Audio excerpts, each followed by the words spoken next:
ઉભા થા અહીંયા આવતા તાર લગન નું નક્કી કર્યું તને કઈ વાંધો નથી ને મને કઈ પણ પ્રકારનો વાંધો નથી પણ મારા બાઈ આવે પછી મને ઘસકાવજે નહીં. ભાઈ ગમે એમ કર, હું તારા લગ્નમાં આવ્યો હતી, માગી ભીખીને ફરવી લેવો તો હવે તારે ગમે એમ કરીને લેવાનું થાય મારા લગ્નમાં. રેડી? આ મને ફોન ના કરજે. કામાં તો તારે કઈ કરવાનું નથી, તારે 50 સ્કોર્પિયો લઈને આવવાનું છે. ગમે એમ કર મારો ભાઈ, આપણા લગ્નમાં એકદમ દબદબો દેખાવો જોઈએ. એકચ્યુઅલી મમ્મી લગ્નનું લિસ્ટ બનાવું છું, પેલું નામ બોલ હાલ તું પણ કે.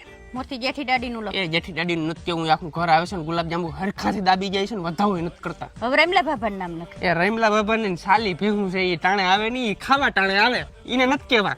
પુરકી વાડી મને કહી દે લે. એ પુરકી વડી મને મમ્મી મારે આજે નથી કેવું, કાલે નથી કેવું. ખટપટીની દીકરી છે, ઓલા લગ્નમાં એમ ગયા ઓલીન બાઈ ની ખટપટ કરે, ઓલીન બાઈ ની ખટપટ કરે, ઓલીન બાઈ ની ખટપટ ભલે ને ખટપટ કરે ખાઈને વઈ રહે ખાપોટ ખાઈને ભલે વઈ જાય પણ મારી બાઈ ની ખટપટ કરે મને મેળ ના આવે. હું રાણો છું. હા હાલો મારી બેનપણી ફોન તો કરી દઉં. હાલો પ્રિયા, મારા ભાઈના લગ્ન છે, પૂગી આવજે તો ખરી.